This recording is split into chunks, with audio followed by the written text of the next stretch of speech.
You're listening to the podcast for all of the news, notes, and breakdowns for your Ohio State Buckeyes. This is Sons of the Shoe with Nick Wilson and Spencer German. Hey, y'all.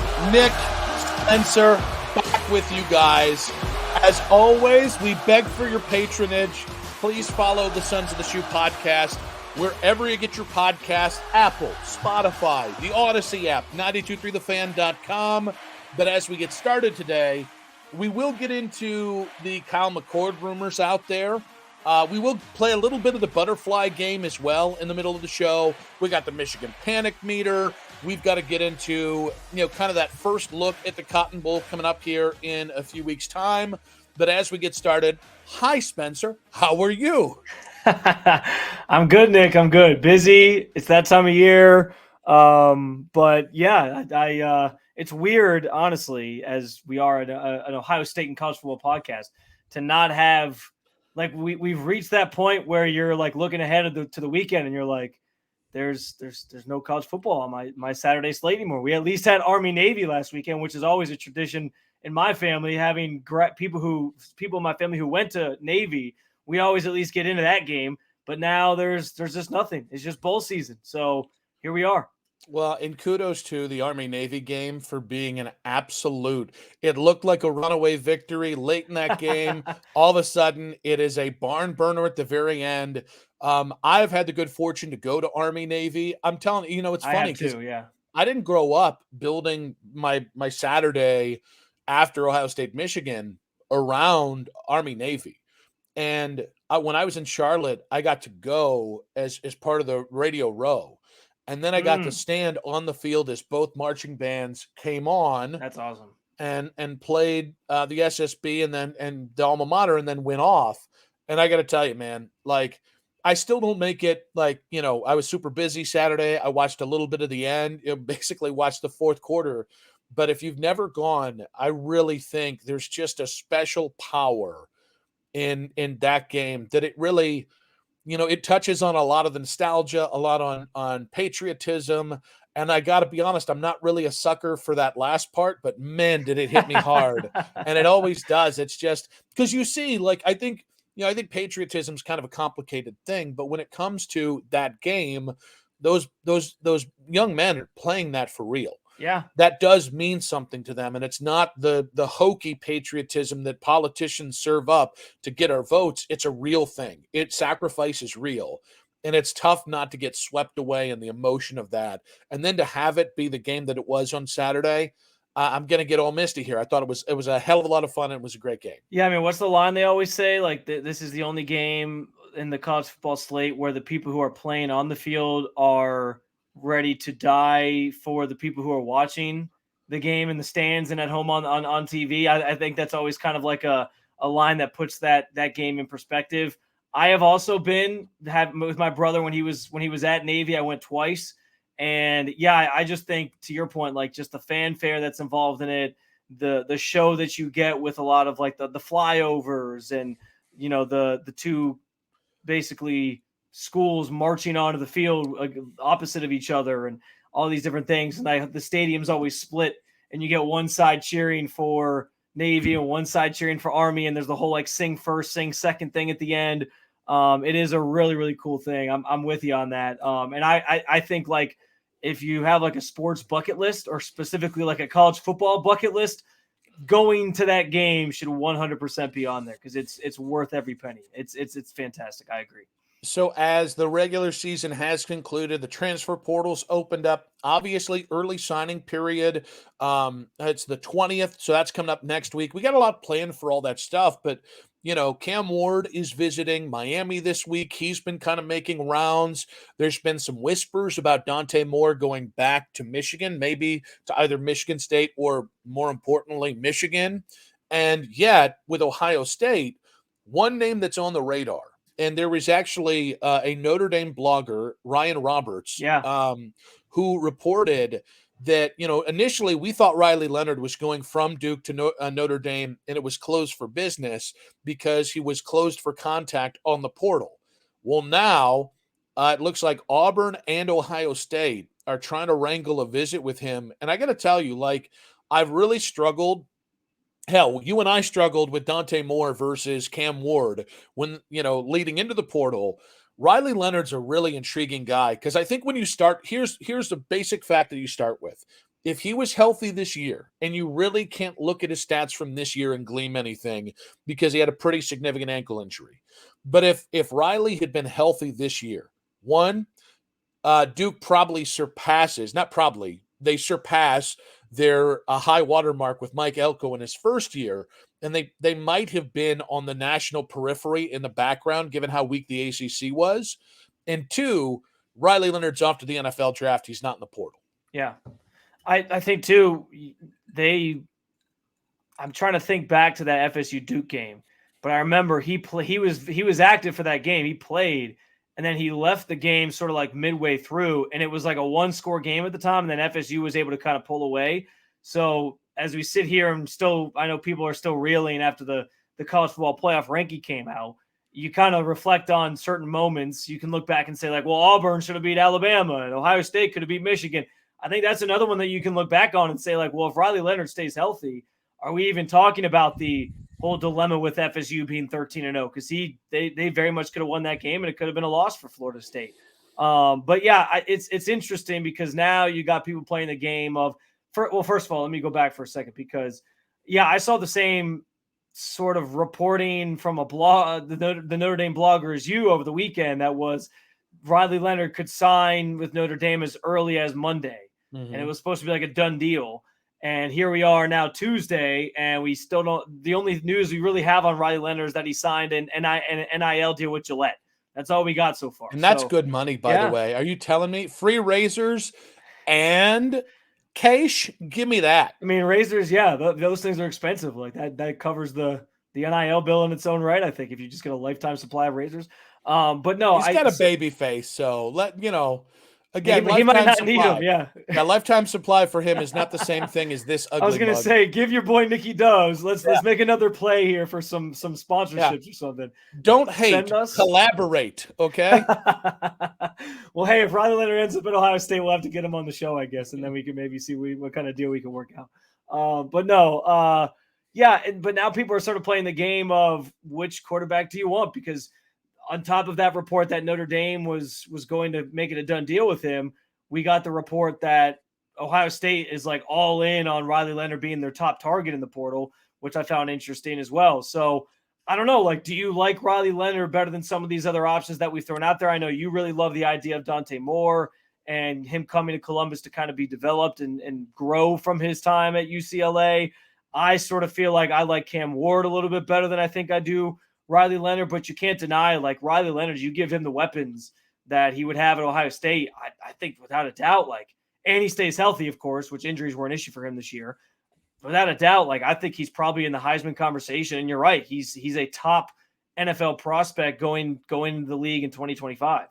Well, it's funny, this year when he was healthy, his numbers were maybe not as great as the year before. Yeah. Again, I think if you look at his 2022, the stat line here is 64% completion percentage, roughly 3,000 passing yards, 20 passing touchdowns, 6 INTs, 700 rushing yards, and 13 touchdowns.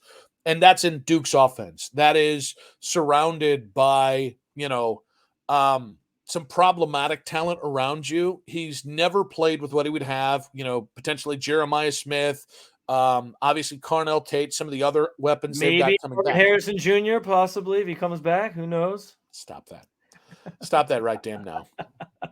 We can still dream about Travion or Emeka Ibuka, even though that's also not happening. But, he would also be playing for an offensive-minded head coach.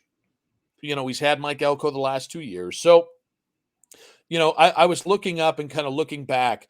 The strengths are he has NFL arm talent and ball placement. He has NFL size. He's 6'4", 210. He is a true dual threat. This is probably the best athlete you've had at that position. And that's because CJ's now suddenly a great athlete. But since Justin Fields, the downside is he's a little raw, especially in the pocket. He can struggle reading the field fully and ball security. But, like, if you start to put it all together, some of these concerns are things that are really more 2022 based. He will be 2 years removed from that. I think, man, it's tough not to move him ahead of Cam Ward because Cam is really good. He does have some turnover issues, and he's not Yeah. the running threat. So it's almost like stylistically, it kind of went back to that Dante Moore, Cam Ward thing of, stylistically, what's most important for Ryan Day, because he had a guy who was more mobile, CJ Stroud. He didn't move him around. But you Right. look back with what they did with Justin Fields, and that is the fullest iteration of Ryan Day's offense that we've really seen in Columbus, because the years before he was dealing with Dwayne Haskins. So I got to be honest with you. I'm really torn here, because I think Riley Leonard has all the things that if you put him into the right system with the right head coach, right play caller, and the right talent around him, he could be your next top 10 pick next year, because he has all Oh, the yeah. things that NFL teams covet right now. I think that's well said.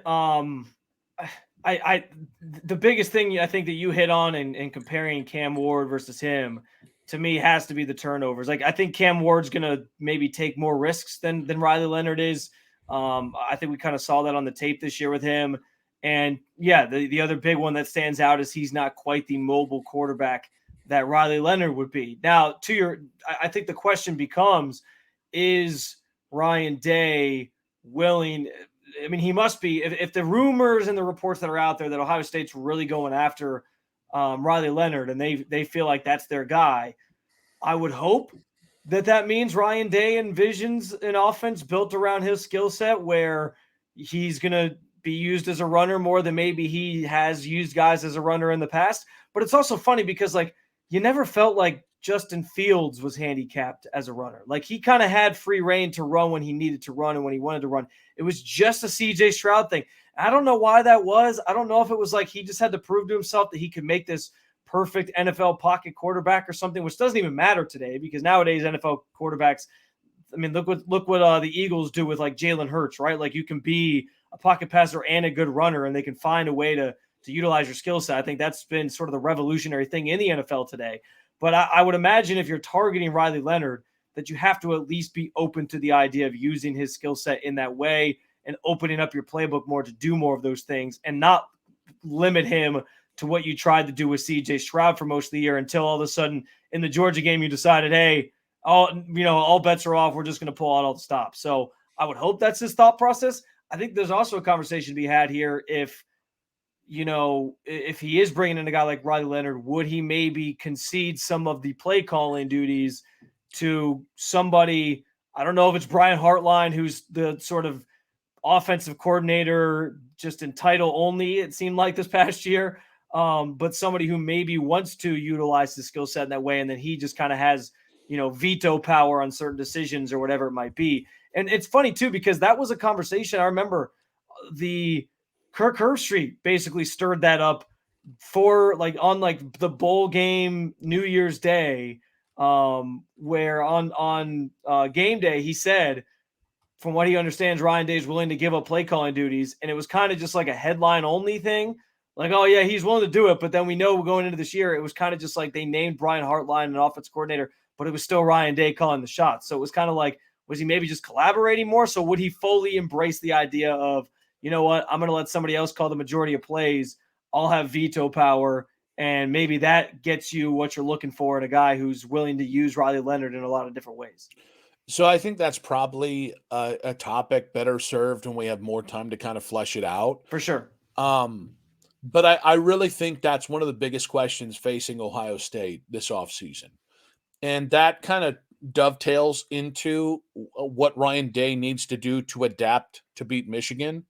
And I think we put a lot of it on the program.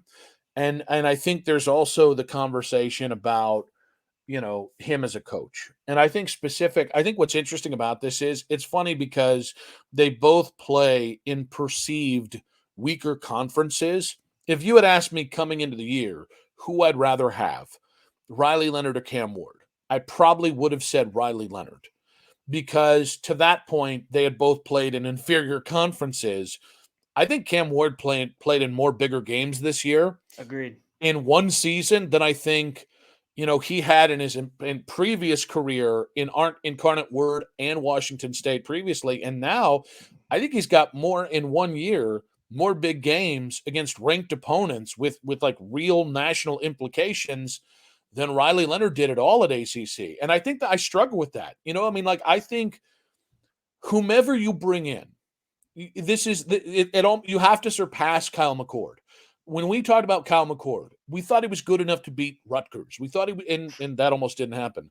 We thought he was good enough to beat Illinois and Purdue and all these schools. Now look who's slandering Rutgers. It was damn it! I swore I wouldn't do it. But I think the biggest question you can ask yourself with either Riley Leonard or Cam Ward is, can they beat Michigan and can they win a national title?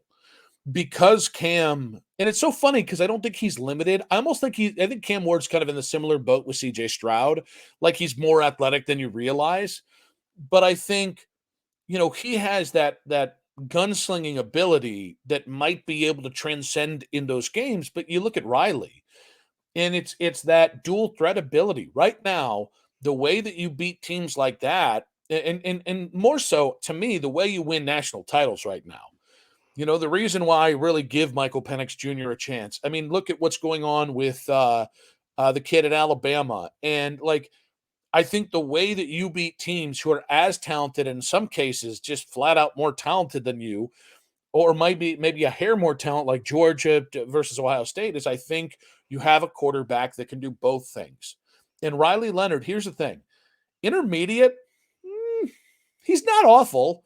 But in the intermediate, he struggles more than his ability just to push the ball down the field and make big plays with his arms. And he's just a walking play, he's a play waiting to happen with his legs. And I really like, again, if Cam Ward comes here, he's got one way to beat opposing teams. With Riley, he's just so athletic and he's got such a strong arm that you can. Cam Ward might be the better quarterback, but Riley Leonard's versatility and athleticism in that offense with those players, I think, is a hell of a lot more projectable when you start throwing in Dallas Hayden, when you start throwing in Jeremiah Smith, when you start throwing in Carnell Tate and all the different kind of weapons that you might have. And I think what's funny about this is it only furthers more pondering, because you're not going to build the same offensive line behind both guys. So it feels like you almost have to land the quarterback, and then you can go and see, all right, who's going to be your left tackle? What are we doing at this position? That kind of stuff. Yeah, I think that's probably a good viewpoint to have on it. I think too, I had a conversation with a buddy of mine from high school who's a big Georgia fan, and he was telling me he thought that he predicted Bama to win the game against Georgia, the SEC championship game, because his biggest reason was Milroe being a dual threat quarterback, and Georgia over the years has struggled with dual threat quarterbacks, which is probably part of the reason why you saw Ryan Day pull that out of the hat in that game, because he knew that was something that they could exploit. And I think that certainly speaks to, think about all the great defensive linemen that have come out of Georgia in recent years, like the way that you kind of neutralize them or use their aggressiveness against them. They basically all play for the Philadelphia Eagles right now. But yeah, like the way you use that against them is you have a guy that can escape and make some plays with his legs. So I do think that Riley Leonard is intriguing to me because of that ability to give you not only, hey, we can beat Michigan with this guy, but we also have a guy now who can put us in that position to beat a team like Georgia or Bama or whoever, if we make it to that stage and we make it to that level, we are trying to chase a national championship. So, I think it's twofold. I also think, too, if we're talking about sort of three names here that we've thrown out during this segment, and Dante Moore, Riley Leonard, and Cam Ward, I think the latter two, Leonard and Ward, do make the most sense from a standpoint of what we talked about in last week's episode, where you have, Ryan Day making a visit to Air Noland and making sure, hey, we got this commitment, he's coming here. If you really want him to kind of be the heir apparent that you're transitioning to in 2025, which I'm assuming he kind of understands how the setup's going to work at Ohio State. Like they're probably not banking on him starting the first year. Maybe that's how they're thinking, and we don't know. But that's not generally how I think they've thought about it in the past. So I'm assuming he kind of is on board with what the plan is. if he's coming here. I think it makes more sense to go after a Ward or a Leonard because of what you said earlier. Though either of those two guys is probably a 1 in pro, and then it paves the way for Nolan to start that next year and kind of be that next big name quarterback that they recruited and brought in. Before we move on, I did want to point out Stuart Mandel earlier today tweeted out that even though Ohio State, Georgia, and I think he named Michigan in that as well, are expected to go gung-ho in the portal, that right now they really not any of those three teams have really landed anybody consistent. As a matter of fact, like that crystal ball thing that 24/7 Sports does, Yeah. as of right now, the only people in there are Ohio State firm commits heading to the high school, the early high school deadline next week. So I think it's really interesting. Like, the longer this goes on, I don't want to say I'm concerned, but I'm concerned. I'd like to see Ohio State come out and have that move that puts everybody at ease, and maybe, that we can start piecing together. And I think the only one it would be is the quarterback. Yeah, I think the quarterback is the number one thing that you point to and go, okay, so we've got a dual threat quarterback. So here's what we should look at: the offensive line. He's a deep ball guy, so maybe let's get one more of this kind of wide receiver in the offense, another speed guy, maybe, I think you can start to kind of build things around. And I'm sure we could find something like the Nolan kid from Texas A&M who's in the portal, or the kid from Michigan State whose name escapes me right now, the defensive tackle. I'm sure those would be big, odd type moves. But really, until you start to see, yes, we've got a portal quarterback, or no, we don't, and it's going to be Nolan versus Devin Brown versus Lincoln Kienholz next year, until you get kind of firm footing there, it's going to be, I think, really anxious. I think I think I'm going to be anxious as a Buckeye fan, just wondering when the hell that shoe's going to drop and what this thing's going to look like. Yeah. Obviously the quarterback's the one that's going to be the most notable. Like, with all the panic of, well, this doesn't usually happen at Ohio State, all these guys entering the portal and all these different things, I do think if you go out and you land the quarterback that you're sort of linked to here, and you get that big name, I do think that will put a lot of people's minds at ease. And I do think it almost feels like, Nick, baseball off-season stuff going on right now. You just had winter meetings, and you're always kind of waiting for that first domino to fall, which this week seems to be the week that it fell with the Shohei Ohtani deal, obviously. And now it kind of feels like everything else is going to transpire from here, with teams making moves and signing guys and making trades and all these different things. I think it's kind of similar. Like, if you're Ohio State, you get that position taken care of most notably, and then you kind of fill in the cracks from there. What the offensive line will look like. Maybe if there's a defensive line target that you can go after, you add that person. So I think the dominoes kind of start with landing whichever quarterback you think is going to be the best fit for you, and then they'll go from there. All right, guys, we will continue to keep you guys abreast of the latest portal and recruiting news, of course. Follow the show everywhere or anywhere you get your podcast there: Apple, Spotify, the free Odyssey app, 923thefan.com. Of course, follow 923 The Fan's YouTube page as well. But when we come back, we've got to get into the butterfly effect of Ohio State this season. And when breaking up, you got to focus on you. We're probably not going to do that, though. But first, a quick word from our sponsors.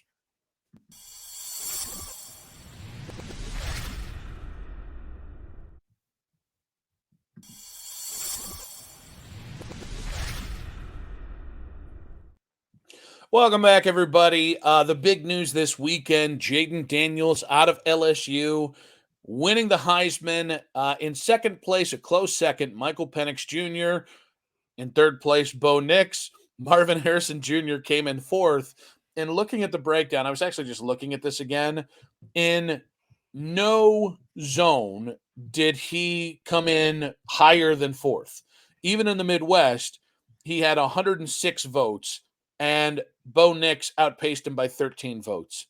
So Not to be a bit of a bee about this, but what was the point of having Marvin Harrison Jr. there when, quite frankly, he was a distant fourth here? And this thing really came down to Jaden Daniels and Michael Penix Jr. Like, was Marvin only invited because it's a TV show and we want to spend 88 minutes talking about people before the 2 minutes that we actually award them the Heisman? Just asking that out loud to a friend. It definitely felt that way. I mean, they had an opportunity basically to get an NFL Hall of Famer on screen, right? Oh, hey, let's sit down with you and your dad and your brother and talk about how your dad inspired you and coached you and turned you into the receiver that you are today. Like that was must see TV for them, 100%. It's fascinating. Listen, I think he deserved to be there. To me, I think that the results of the voting just kind of spoke to the fact that it is really hard to win that award if you're not a quarterback. And it's the same thing we see in the NFL with the MVP, right? I think at this point, the NFL is kind of established, well, offensive player of the year will go to whatever skill position has a great year. And the MVP is just always going to be a quarterback award, and there's nothing you can do about it. And that kind of feels like what it became with the Heisman in most cases.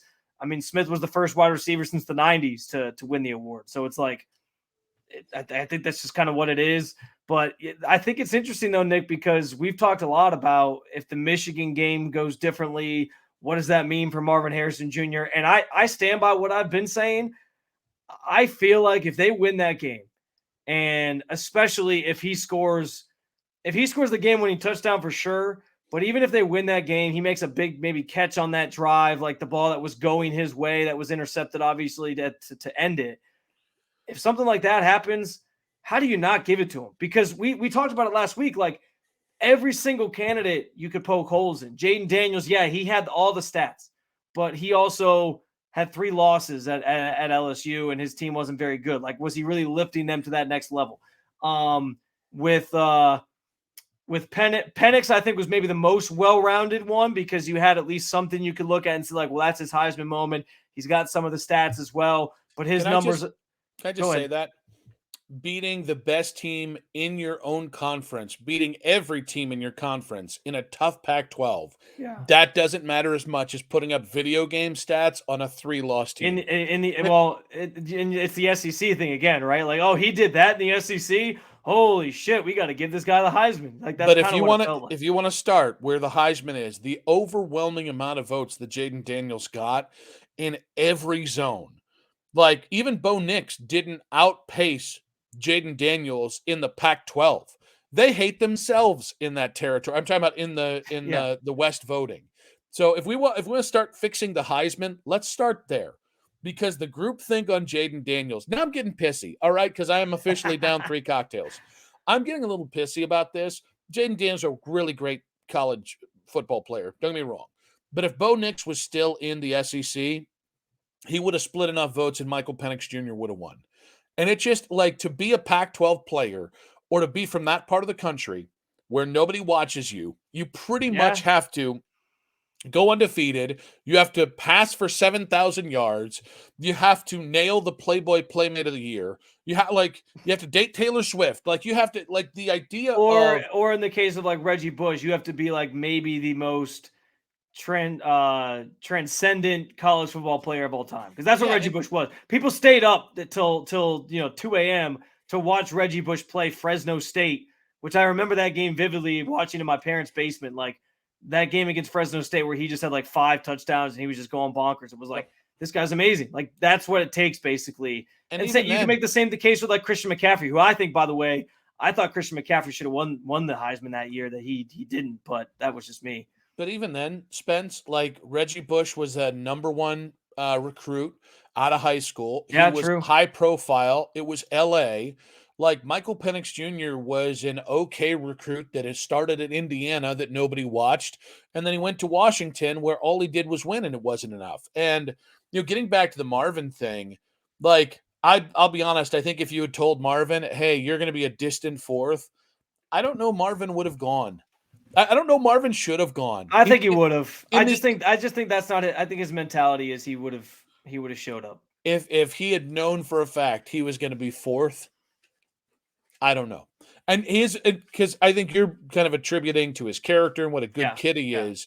But like, I think he would have seen he was just a pawn. Now you pointed out to the butterfly effect here, which I think is interesting.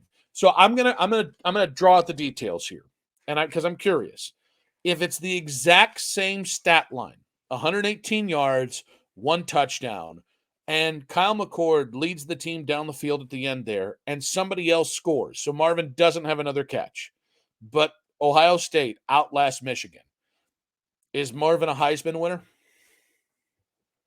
I think so because he would have been a key contributor in that game, which was then his Heisman moment.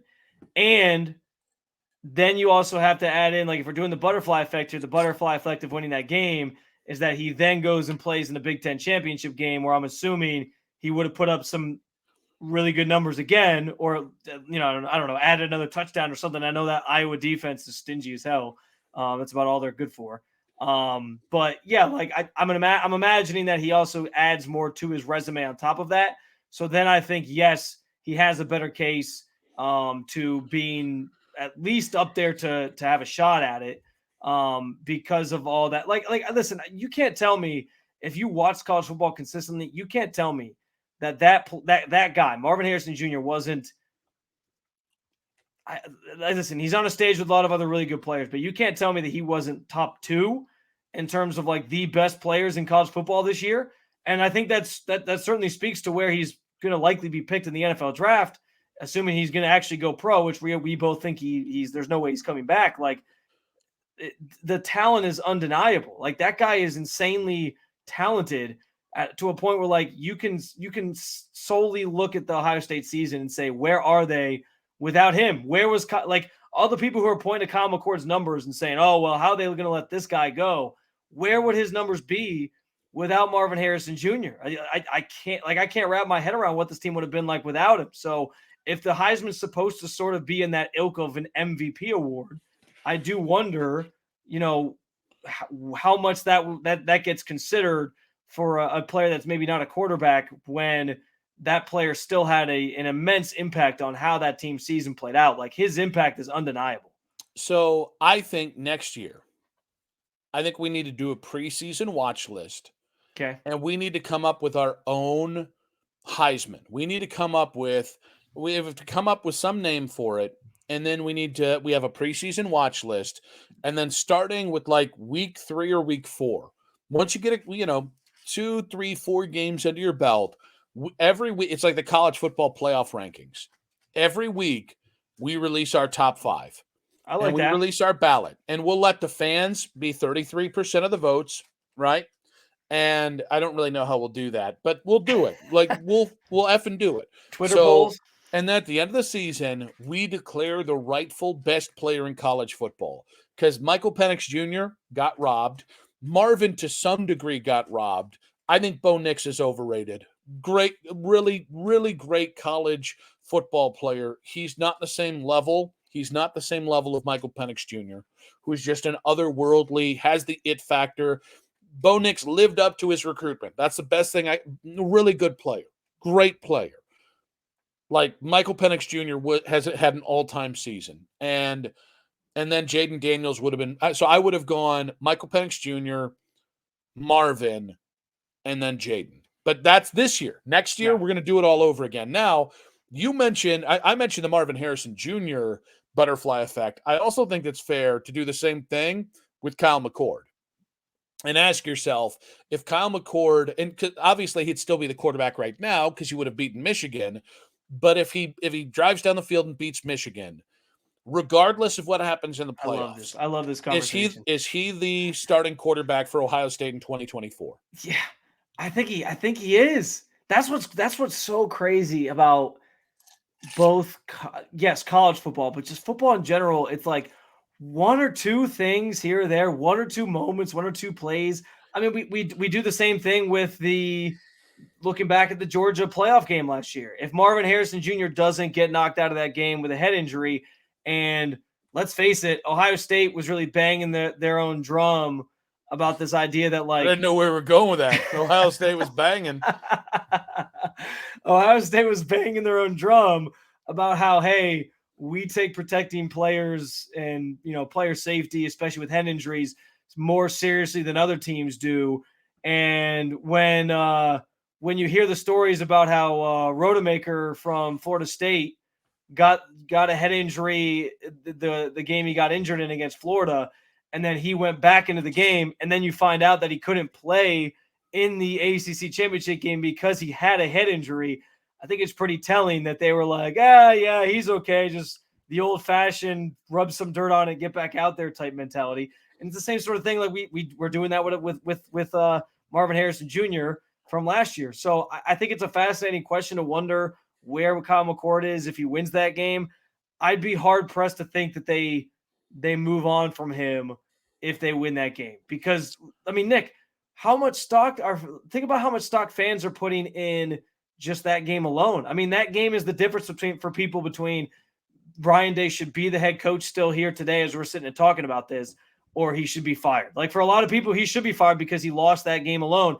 But it's funny, if he goes down the field and wins that game, and if Kyle McCord delivers that moment and they get off the field with a victory, people are like, okay, Ryan Day can stay. Like, that one moment decides the entire perspective that people have on Ryan Day, the entire perspective people have on Kyle McCord, the entire perspective people have on Marvin Harrison Jr.'s Heisman candidacy. It's so fascinating, and I would be hard-pressed to think that they would move on from Kyle McCord, because I think from their perspective, Ryan Day would basically just be able to say, I was right. I'm a quarterback guru. I'm a quarterback whisperer. Look what I got out of Kyle McCord. You guys kept telling me he wasn't good. You said in training camp in the preseason, this quarterback competition between him and Devin Brown, it wasn't like both of them stunk, and we had our hands tied, and I still went out and beat Michigan with this team. Now we're on our way to the College Football Playoff with this guy under center. Like, I did everything that I needed to do. So I think it does completely flip if he wins this game. Yes, I don't think he's going anywhere.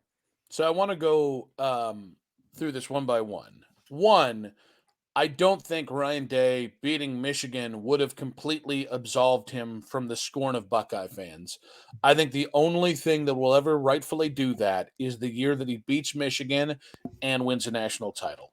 Until he does both things, and if it's a year that he wins, so even if he beat Michigan next year, lost out in the playoffs. That, though? I mean, Nick, we got fans telling us that game matters more than anything. Like you even threw out the question. I remember on your show on 92 The Fan, you asked people, would you rather beat Michigan or win a national championship? And you had callers, full phone lines lining up to tell you, I'd rather beat Michigan than win a national championship, which I think is asinine. But I think the thing that most of this year proved to me is that when you're in the situation that Ryan is, it's always going to be a moving goalpost until you have done both things.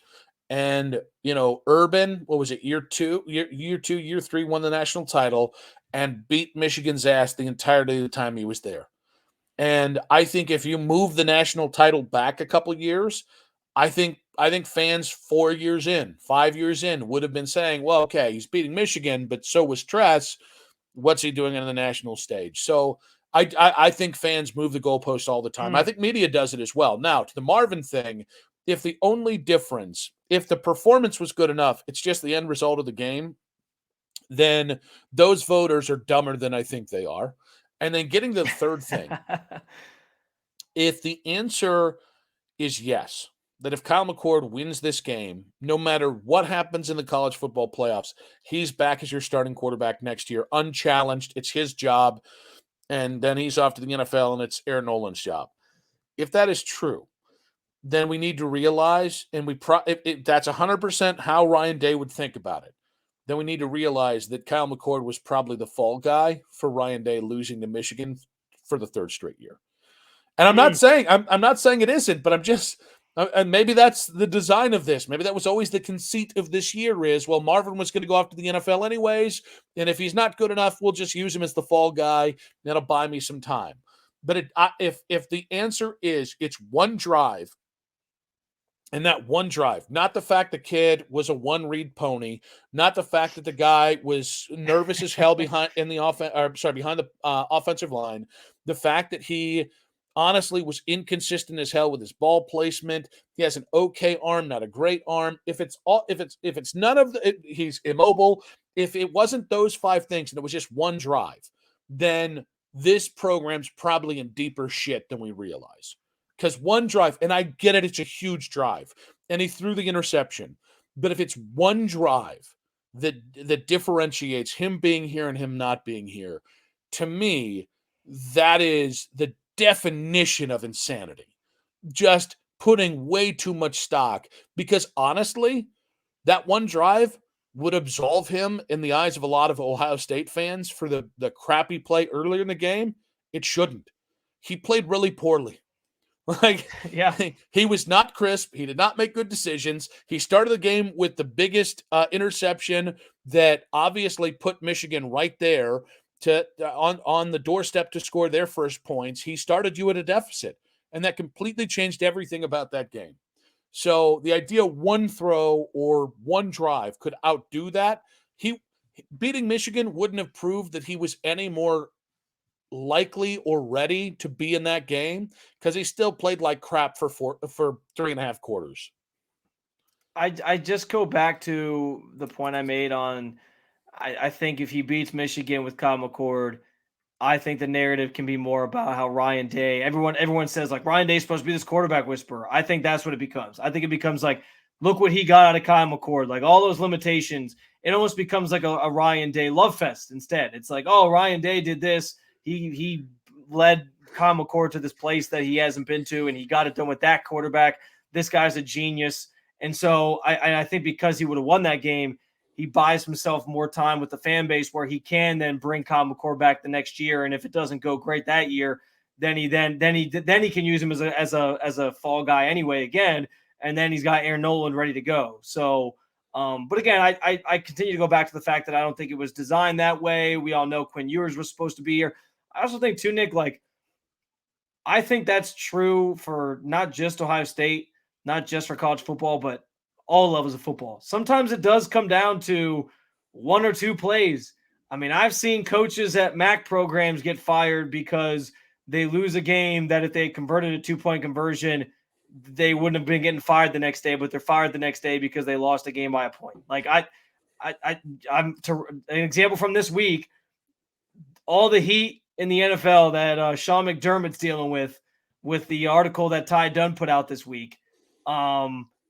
And he goes out and he doesn't technically beat the Chiefs because the Chiefs scored a touchdown that would have put them ahead of the Bills. But because Kadarius Toney's a moron, he wins that game. And now all of a sudden, everyone to the victor goes the spoils. Everyone's like, oh, Sean McDermott. Oh, they counted him out all week and he rallied the troops. Look at him go. That's my coach. Like the narrative completely changes. Like I do think that one or two moments sometimes do define how we view a player or a coach or whatever. And I think that would have been the case in this situation. And maybe I'm leaning too much into like the fan perspective of it all. And that's not how internally it would have been viewed. But I just think Ryan Day would have held tightly onto this idea that Kyle McCord had limitations and look what he did with him.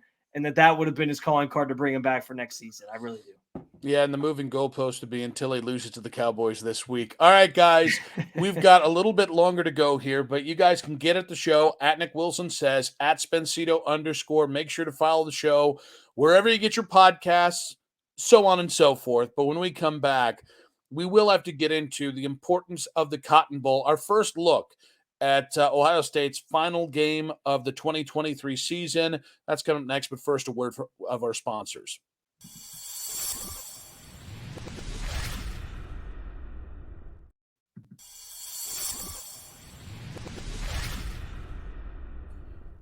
Final segment of today's Sons of the Shoe podcast, and we're not going to do a full preview of the Outback Bowl, but we are going to take our first Cotton look Bowl. at Cotton that Bowl. too. I don't know why, but I've been thinking Outback Bowl because maybe I need a bloomin' onion. I don't know. Maybe there's just such a disappointing season that you thought that's where Ohio State ended up. Like, oh yeah, they just got the Outback Bowl. That honestly, the Outback Bowl is the bowl. I don't even think the Outback Bowl exists anymore, but that's the bowl that you think of when you had like a 10-2 season and you were like, yeah, it was all right, but that's the bowl you think of. Like, oh, my team's probably playing in the Outback Bowl. It's just the easy main one of the major bowl games that comes to mind. 100%. I feel like the winner in that game should just get like a 6-foot bloomin' onion that the whole team gets to like break down. It's the number one reason I go to Outback. That being said, we'll take a quick look at the Cotton Bowl here in a minute, but it is time for the Michigan Panic Meter. And I'm going to be honest with you. I think I'm staying in the light scarlet for just another week here, and I reserve the right to change if at any point either Dante Moore goes to Michigan, at which point the panic will recommence, or you land Riley Leonard, Cam Ward, Dante Moore, or somebody that we look at and say, this is somebody that can go ahead and change the fortunes of the program and be a true upgrade over Kyle McCord. How about you? I'm standing the light scarlet as well. Based on our conversation last show, I know we talked a lot about the Jim Harbaugh potential contract extension and what that means. And just this idea that he might actually end up staying in Michigan because they had his back for once makes me a little bit worried. Granted, I know he'll be losing a lot of players, but it sounds like they're maybe going to go out in the portal like Ohio State and try to bring in some players. And yeah, I'm with you. Like if they land Dante Moore and they somehow mend fences on that tarnished relationship that they had during his recruiting tour the first time around, then that's not what you want to hear, especially depending on how it plays out with Ohio State and what quarterback they get as well. So that brings us to the Cotton Bowl, and now I'm looking down at my notes to make sure I don't say Outback Bowl again. And there's a great quote by Eli Drinkwitz, and we're probably actually going to be using this later in the week to compare it to a move that he made this season to kind of elevate the program. But the actual quote that really caught my eye was he said, coaching, 18 to 22-year-olds is 90% having your team motivated. And that's kind of how I look at this game for Ohio State. It's less you win and it erases Michigan, or you win and the team's in a perfect position, pie in the sky and all that crap. And a loss is the opposite. And it's more just, I think you get to see how motivated this team is to finish the season off strong. And that doesn't mean if they lose that Ryan Day doesn't have his guys in a row. Missouri's got more guys going into this game playing from their ninth ranked team than you've got going into your game. But at the same point, like I want to see Ohio State play hard. I want to see them fight to the end. And I want to see just, all right, how do young guys play? How, do any of the transfers, the potential transfers play? Yeah. And based off that, like, I just think it's a nice way to wrap up a season that, other than one game, was actually pretty successful for Ohio State. Yeah, I'm almost not worried about the results here. Like, I'm not going to sit here when we do a post-game show together and rip Ryan Day up and down for decision-making in this game or whatever. Like, I think this truly has become, given all the transfer portal guys, given that Kyle McCord's gone, moving on, etc. Like, I think it almost is just a game that sets the stage for, okay, what are things going to look like next year? Whether that means like Riley Leonard's the guy you land in the transfer portal and he's starting and you get a first look at him, or whether that means they're going to give Devin Brown a look or Keen Holtz a look or whatever. Like whatever their plan is, I think it's more so about that and seeing what the future kind of holds and, just kind of assessing the situation from here and getting these guys a real live experience in a bowl game than it is about what the result is. I do think, though, that quote from Drinkwitz is interesting because, one of the other calling cards, you obviously beating Michigan and winning the national championship that Urban Meyer had, was that he rarely had players when the years they didn't make the playoff. He rarely had guys who wouldn't play in that game and as like sort of a final send-off, even if they were ready to go to the NFL. Generally, they'd always play. Generally, they'd suit up for that game. They'd be ready to go.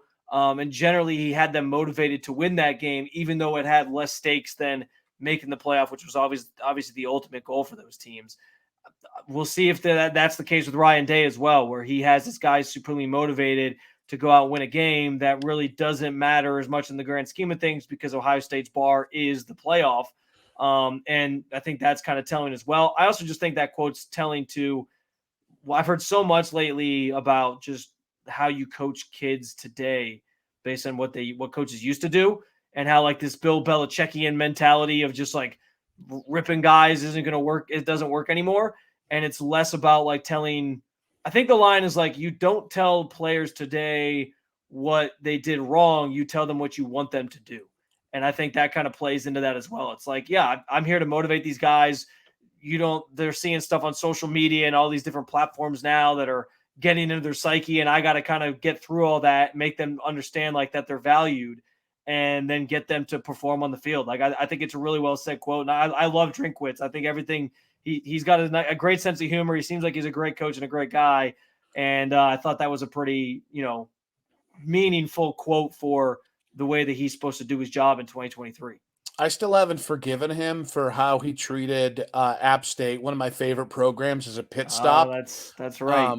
He did do the thing that annoys me more than anything, which is he just overpromised. If he had gone there for a short time and left, probably wouldn't have irritated me so much. It was the fact that he was like, I'm never leaving. I'm going to be here for a decade. He didn't say it exactly like that.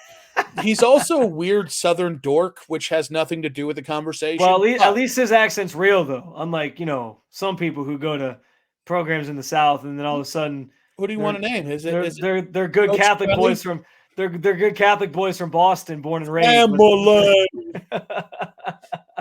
got your family right here. I got a great story for you.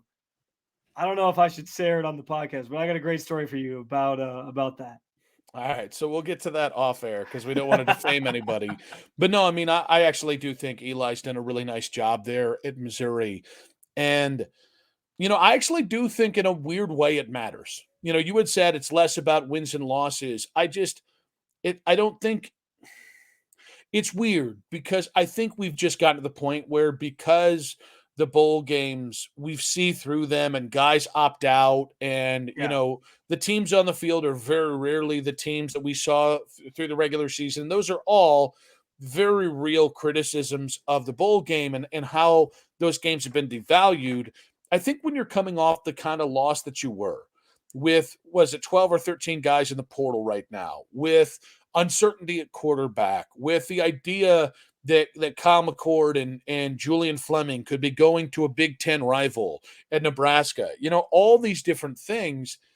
I think it's just okay to say a win kind of optically looks like you went out at your best. And it looks like, hey, that team didn't give up on Ryan. Because, to me, a win says, all right, it's not the kind of win you'd like, but it in some ways it stabilizes. And I think the only downside is if Missouri just kicks the holy crap out of you. Yeah. And I don't see that happening because I think your backups in that are going to be playing are in some cases as good as their starters because you're still Ohio State. But I think those two things matter. I also just think too, this is an opportunity. I mean, think about Marvin Harrison Jr.'s sort of burst and rise to stardom. It started in a bowl game that wasn't a college football playoff game. It started in the Rose Bowl that first year he was there.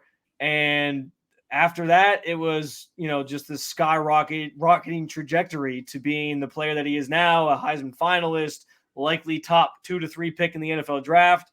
So getting somebody like maybe Carnell Tate has a really big game with whoever's starting a quarterback. Like, this is a chance for us to kind of get a sense of this next crop of talent and stars that are coming in and what this thing's going to look like with them and who's going to maybe seize the moment that we need to keep an eye on. But and I do think your point is sound because, I made that argument for Kevin Stefanski the last couple of years. Like, is the team quitting on him? Then yeah, maybe they need to move on from him. But I think if Ryan Day gets the most out of his team, if they're motivated, if they feel like they're not just going to throw in the towel because it's not as important of a game as the college football playoff that they were hoping for, then I do think that's pretty telling to his sort of footing in the program as well. And that's almost the most egregious thing that can happen. If you lose a locker room, if you lose the guys in the locker room and they stop believing in you, which I guess some people might make the case that that's already happening with the number of guys who have entered the portal, that's a chance for him to sort of stop the bleeding and prove, no, I'm still here and people still believe in this thing. And we got this train moving in the right direction. All right, guys. So we do have a big week coming up. Later this week, we will be talking about coaching staff adjustments that could happen after the bowl game, maybe even before the game, maybe a Ryan Day adjustment that could happen going into next year. We're also going to be taking a good look at what's going on in the portal and recruiting, hoping to have a special guest for that. So be on the lookout on Friday. We will drop the next episode of Sons of the Shoe podcast. As we continue to beg, please make sure to follow us on all the different platforms there, wherever you get your podcast. Make sure to download us as well.